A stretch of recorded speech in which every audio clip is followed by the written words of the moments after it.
പ്രിയദർശിനി യാത്രയുണ്ടല്ലോ, സ്ത്രീകൾക്ക് സൗജന്യ പ്രിയദർശിനി യാത്ര.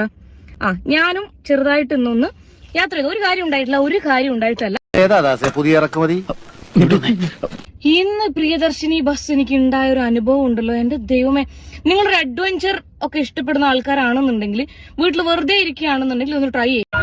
സകൃതകൃതമായ നാട്ടുകാരെ ശ്രദ്ധിക്കുക, കലാപരിപാടികൾ തുടങ്ങാൻ ആരംഭിക്കാൻ.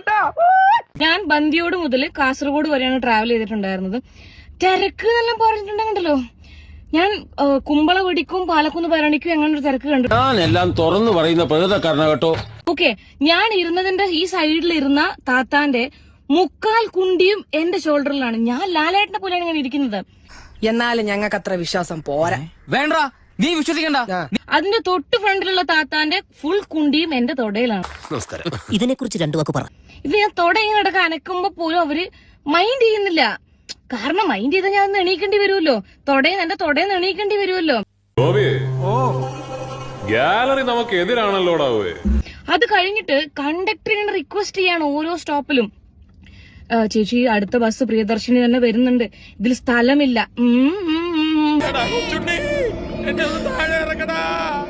ദൈവമേ, ഇപ്പൊ താഴെ നിന്ന് മനുഷ്യനല്ലേ ഇത്? ഇങ്ങനെ മുകളിൽ കയറി.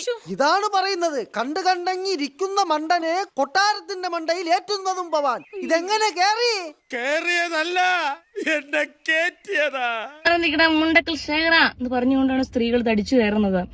തിരക്കെന്ന് പറഞ്ഞ അമ്മാതിരി തിരക്ക്. ഇത് കുടുംബശ്രീക്കാരുടെ ഡ്രൈവിംഗ് സ്കൂളാണെന്ന് തോന്നുന്നുട്ടോ ജോർജ്. ആ ഒരു ഫ്രീ ടിക്കറ്റിന് വേണ്ടിട്ട് ബോട്ടിന്റെ എയർപോർട്ട് അടക്കം വെച്ച് മറന്നു പോകുന്ന സ്ത്രീകളുണ്ട്.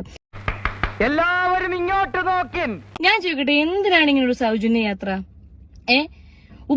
ഗർഭിണികൾക്കാവട്ടെ, ഭിന്നശേഷിക്കാർക്കാവട്ടെ, അന്ധർക്കാവട്ടെ, ആർക്കും ഇങ്ങനെയുള്ള തിരക്കിലൊന്നും കയറാൻ പറ്റില്ല. ഞാനല്ലോ എന്റെ ചുറ്റുള്ള പെൺകുട്ടികൾ നിൽക്കണത്. അത് ശരിയാണല്ലോ, നിങ്ങൾ ഇയാളെ ശല്യപ്പെടുത്താതൊന്ന് പുറത്തേക്ക് നിന്നേ. അത് വേഗം.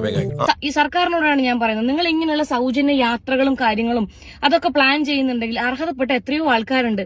അതിൽ ജെൻഡർ നോക്കേണ്ട ആവശ്യമൊന്നുമില്ല. സ്ത്രീകൾക്ക് പ്രത്യേക പരിഗണന. എന്തിനാണ് അതിന്റെ ആവശ്യം?